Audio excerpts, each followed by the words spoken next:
All right, so today we're going to be talking about a class of CNS depressants known as anxiolytics / hypnotics / sedatives. These are used primarily in the treatment of anxiety and insomnia. And so before we get into how the drugs do that, let's talk about the pathophysiology of anxiety and insomnia. So anxiety, it's that feeling of apprehension or worrying or fear of a perceived threat, right? And that can often precipitate into physical symptoms. So we can get an increase in heart rate, right? So we can get an increase in heart rate. We can get, which is tachycardia. We can get hypertension. We can get an increase in blood pressure. We can get diaphoresis, sweating, right? We can get muscle aches by sympathetic activation. And we can also experience an increase in respiration rate and depth, known as tachypnea. And we can even sometimes experience a little bit of dyspnea, right? Some shortness of breath. And so everyone experiences anxiety, right, from time to time. The problem is when patients are having chronic anxiety, which encompasses anxiety disorders. So chronic anxiety, that leads to a disruption of their normal life. And that ultimately is a disruption of the limbic system, which is a system in the brain composed of multiple different nuclei. Its primary function is to regulate behavior and emotions. And so when you have a dysfunction of the limbic system, it arises from a decrease in two really important neurotransmitters, GABA, or gamma aminobutyric acid, and serotonin.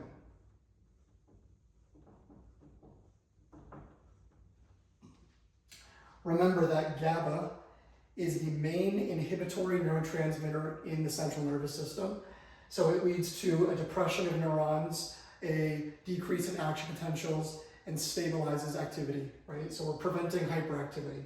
Serotonin does many things, but for this discussion, we're going to be talking about its regulation of mood and the sleep cycle. And so in patients with anxiety, we see a decrease of GABA levels and or serotonin levels. And that's where you get the hyperactivation of the central nervous system and the sympathetic nervous system specifically, which then leads to these physical symptoms of anxiety: increased heart rate, blood pressure, diaphoresis, muscle aches, tachypnea, and even dyspnea. And so these drugs, these anxiolytics, this is where they come in. They act on GABA and serotonin levels, right? And then we have insomnia. Insomnia, very common sleep disorder. This is patients who can't fall asleep, who can't stay asleep, or they have a really poor quality of sleep. So there are multiple regions in the brain that regulate the sleep cycle. I don't have all of them here. I just have the two, or the most important ones. And the main one is going to be your ventrolateral preoptic nucleus, which is found in the hypothalamus. Increased melatonin levels in the brain lead to the activation of this nucleus. This then secretes so first we have melatonin, right? So melatonin is the first actor in this sleep cycle. And then that activates this region and it starts secreting, let's put it right here, GABA. So we get GABA increasing. GABA acts on these receptors, these GABA-A receptors, on these three regions of the brain: the tuberomammillary nucleus, the lateral hypothalamic nucleus, and the reticular formation. Normally, these three regions of the brain are going to promote arousal and wakefulness. So when we want to sleep, we want to inhibit these regions, right? So this GABA is going to depress the activity of these three brain regions. The other thing we get from the depression of these three brain regions is the depression of two neurotransmitters that they normally secrete to inhibit the activation of the ventrolateral preoptic nucleus. And that is orexin and histamine. So it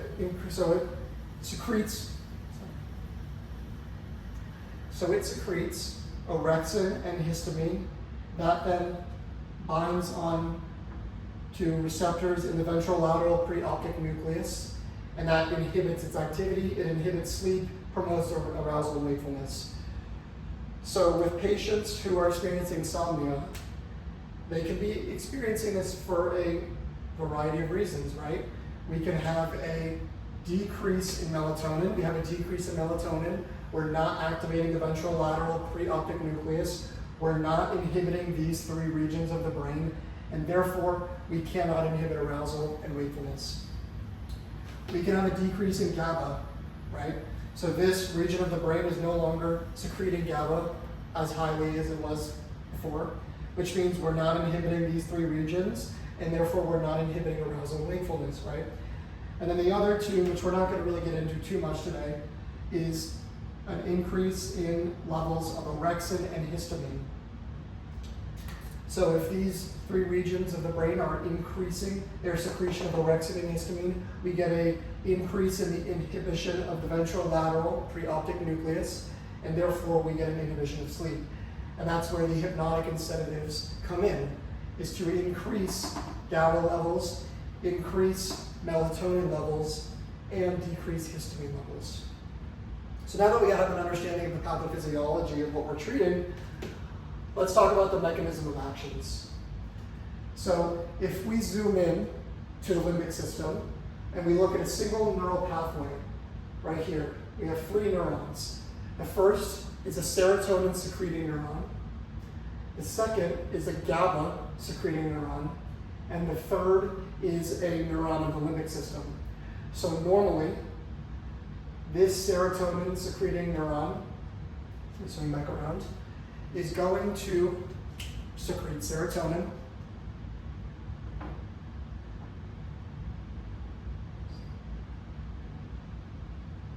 Serotonin is going to act on this receptor right here, on this GABA secreting neuron. This is a serotonin receptor. Pretty easy to remember there.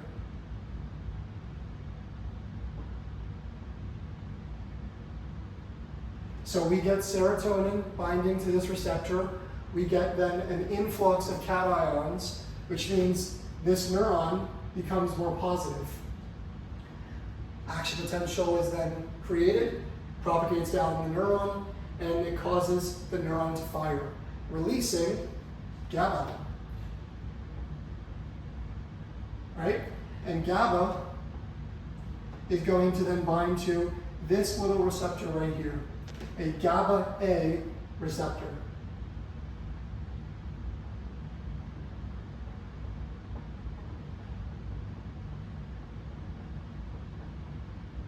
So now we've bound to this GABA A receptor, we've opened it up, and we're going to get an increase in chloride, negatively charged ion. What is that going to do? We're going to make the inside of this neuron more negative. We're going to hyperpolarize it, which means we're going to lower that membrane potential below what it should normally be, which is going to make it even harder to induce an action potential. So we're inhibiting the limbic system, which means we're inhibiting the central nervous system, right?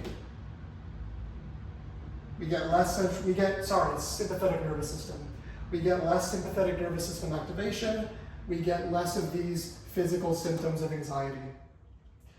The problem is when we have a decrease in serotonin or we have a decrease in GABA, and that's where our drugs come in, right? So the first two classes of drugs we're going to discuss are barbiturates and benzodiazepines. These are both drugs that increase the effect of GABA in the limbic system. So barbiturates, which includes phenobarbital, methylbarbital, pentobarbital, and butabarbital, very easy to remember, guys. Barbital. They all have barbital at the end. So barbiturates are going to be GABA A receptor agonists, right? So these are going to act on this receptor right here. It's going to bind to the GABA A receptor, and it's going to open it up, and it's going to increase the time in which that receptor stays open, independently of GABA. So it does not matter how much levels of GABA there are in this synapse. Barbiturates are still going to bind, and they're still going to open up this receptor. And what does that mean? We get more chloride coming in, and we hyperpolarize this limbic neuron even more. And what does that do? We get an increased sympathetic nervous system, depression, and less of our physical symptoms of anxiety. And then we have our benzodiazepines. So our benzodiazepines, very similar, but a little bit different. They are GABA A receptor modulators.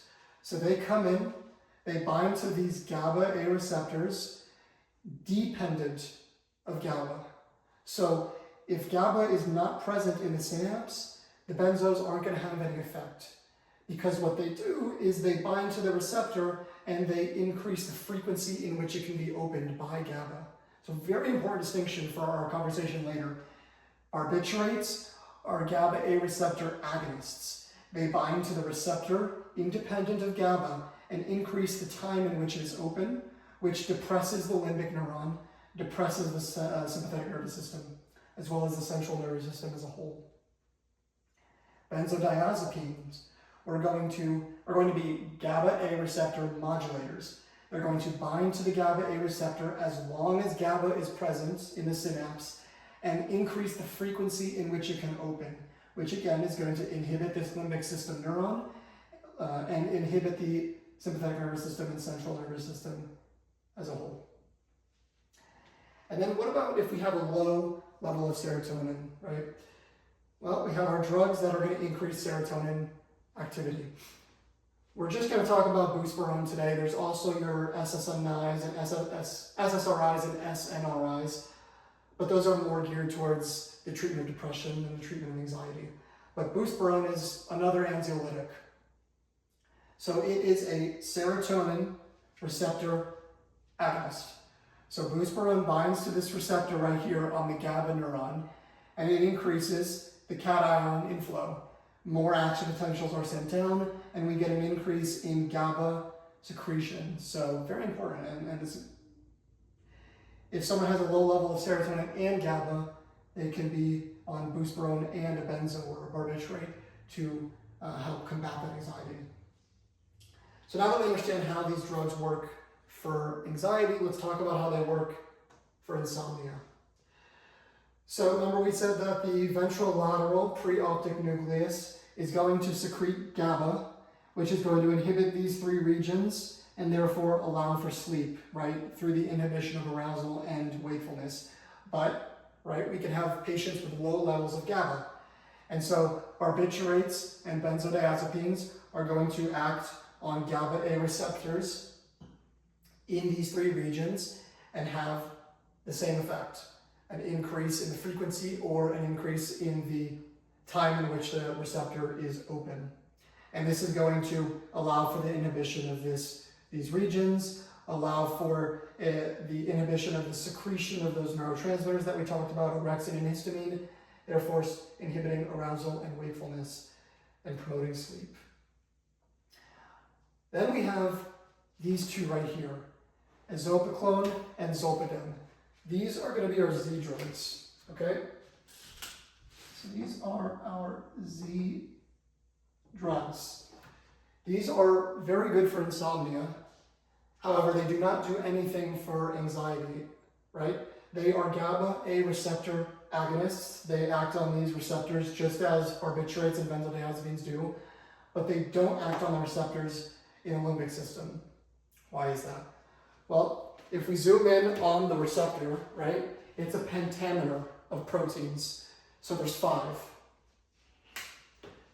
You have a gamma, you have a alpha 1, I have an alpha 2, a beta 1, and a beta 2. Excuse my inability to draw alpha, beta, gamma, but you get the point. And this is not the exact order, but it's not important to be exact. So GABA increasers like barbiturates and benzodiazepines, they bind to both the alpha-1 subunit and the alpha-2 subunit, which allows them to have an effect in both the limbic system and on the GABA receptors in these three regions of the brain for sleep. These Z drugs, they only bind to the alpha-1 protein. And that's why they only have an effect on the receptors in these three regions of the brain, and therefore only for the treatment of insomnia and not anxiety, which is pretty interesting. And then we have our other anxiolytics. So the first is these anesthetics. So dexmedetomidine, etomidate, ketamine, propofol. These are primarily for general anesthesia and for putting a patient under or under sedation if they need to be ventilated, right? So they're all forms of GABA A receptor agonists. They're not for anxiety or insomnia, strictly for anesthesia and sedation.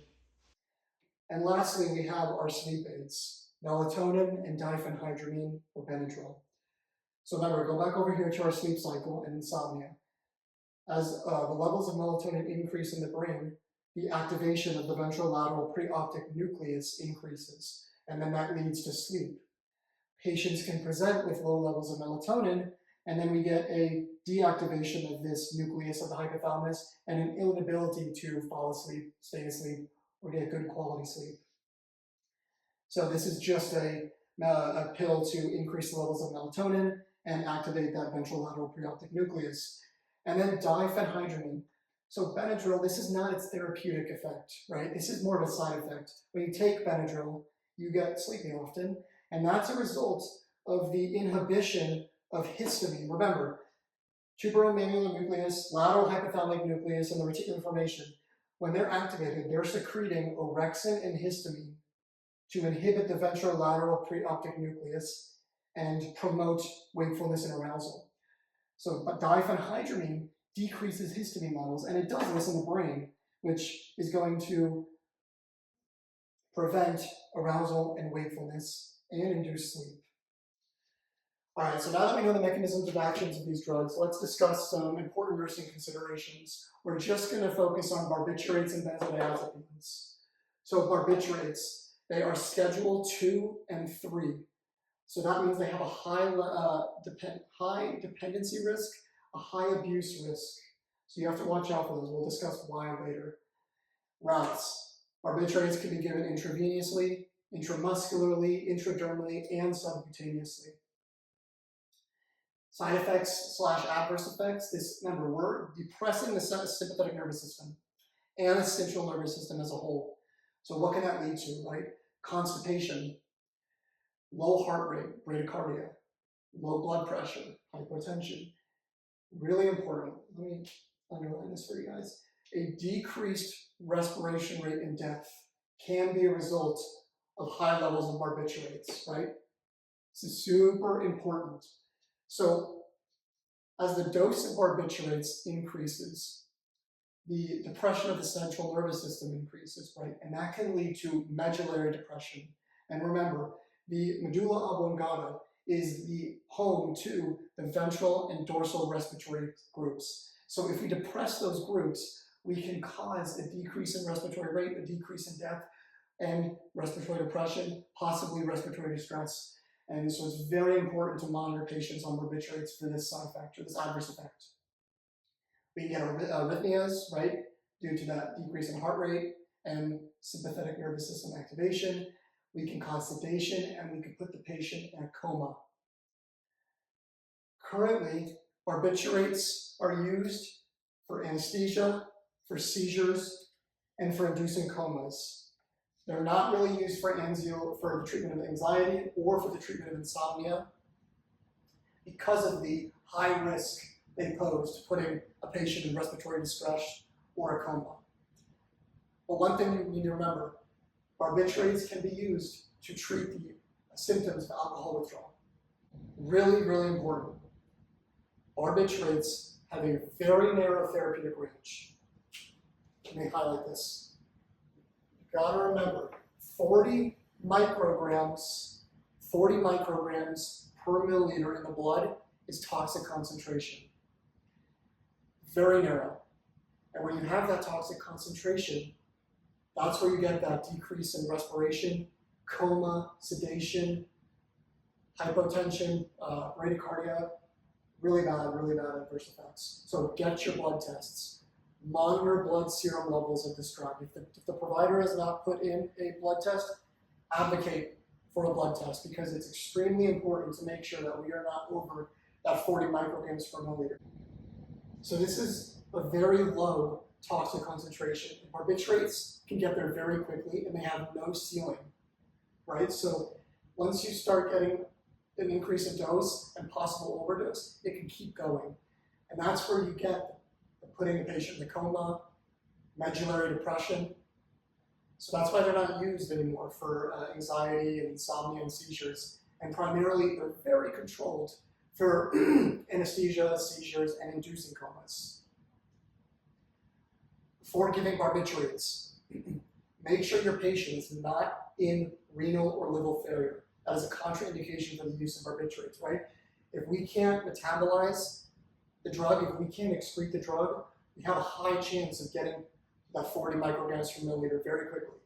So make sure you're assessing that patient, and before you're giving the medication, check it. Do they have liver failure? Do they have renal failure? Lastly, barbiturates. Very interesting thing they do in the liver.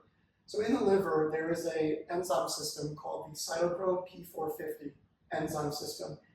It's one of the major enzyme systems in the liver that break down drugs and decrease their bioavailability, big in the first pass effect. Barbiturates are known to bind to these enzymes and cause hyperactivity.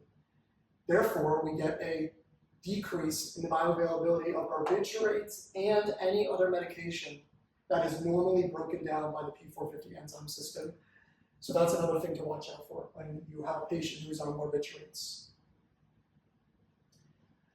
Benzodiazepines, Schedule 4. So not as bad as your barbiturates, but still, they're a controlled substance, and they have a chance for misuse, abuse, dependence, tolerance.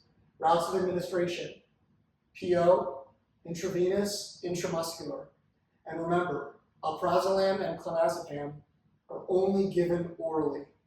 The rest can also be given intravenous, intramuscular. And your benzodiazepines are a pregnancy class D.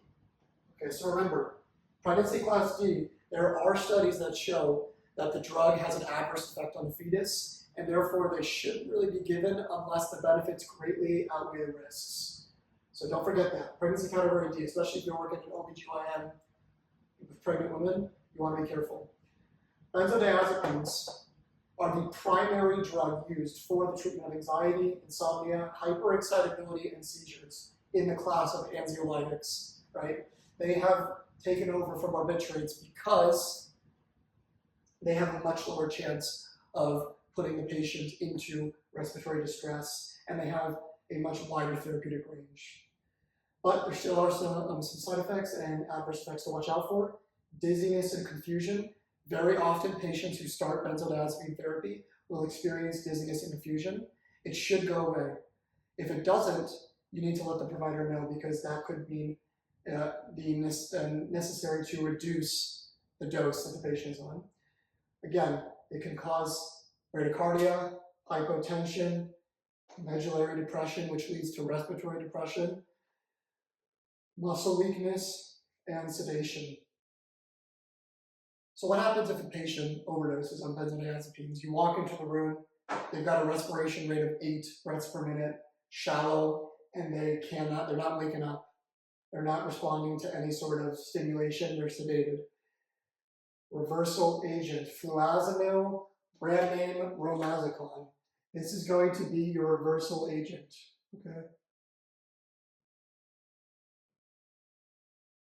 So flumazenil, otherwise known as romazicon, is a GABA A receptor antagonist. So normally benzodiazepines, right, they are agonizing these GABA receptors, increasing the amount of chloride flowing in and inhibiting the central nervous system, sympathetic nervous system. Overdosed patients are going to have too much depression, and this drug is going to block these GABA receptors and prevent benzodiazepine from acting hopefully reversing the overdose. So if you ever have a patient that decreased respiration rate, sedation, you might want to be thinking time to administer a reversal agent. And lastly, nursing education, extremely important. Number one, vitals. Guys, this is the most important thing when you're giving medications. Besides knowing what the medications are, assess the patient before you give them the medications, especially with your CNS depressants. Temperature, not as important, but still, temperature, heart rate, blood pressure, and respiration rate.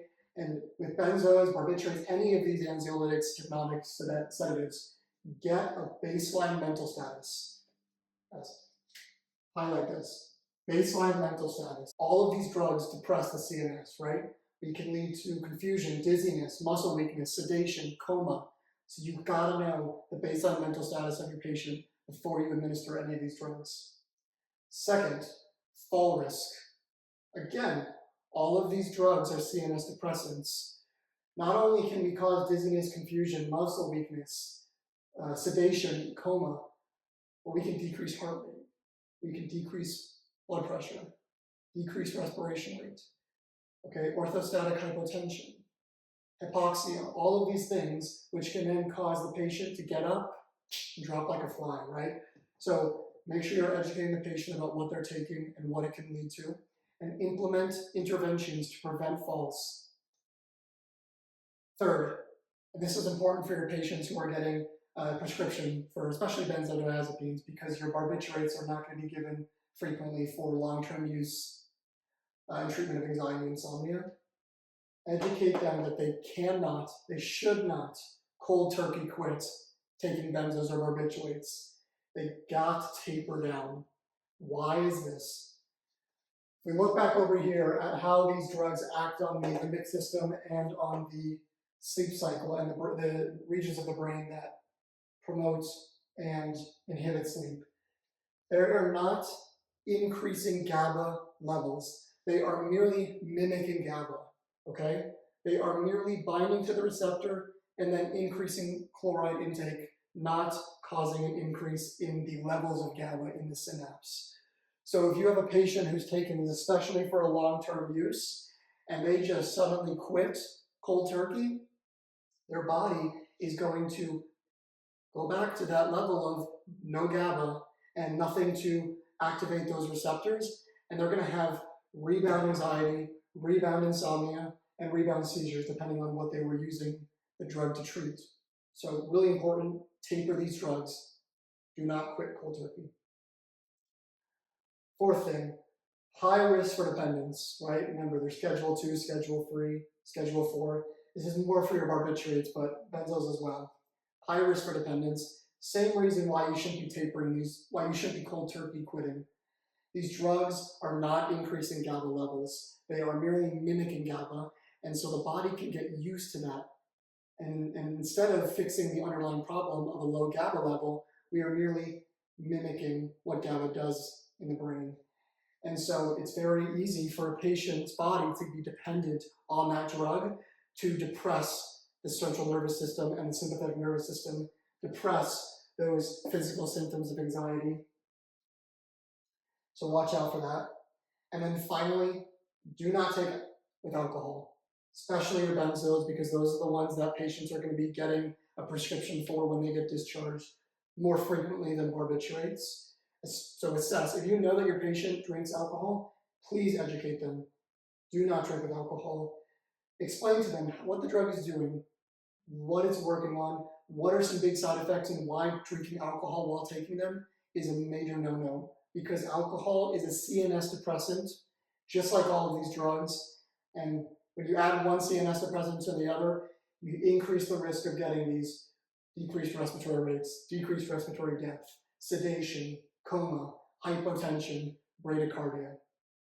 So always, always vitals, and educate the patient, watch out for fall risk. So that concludes our discussion of anxiolytics, hypnotics, and sedatives. Thank you guys for watching. If I missed anything or I misunderstood anything is wrong, in the comments, let me know, please. I do not know it all. And I definitely don't know everything there is to know about these drugs, so it's very likely I could have missed something. So yeah, let me know in the comments.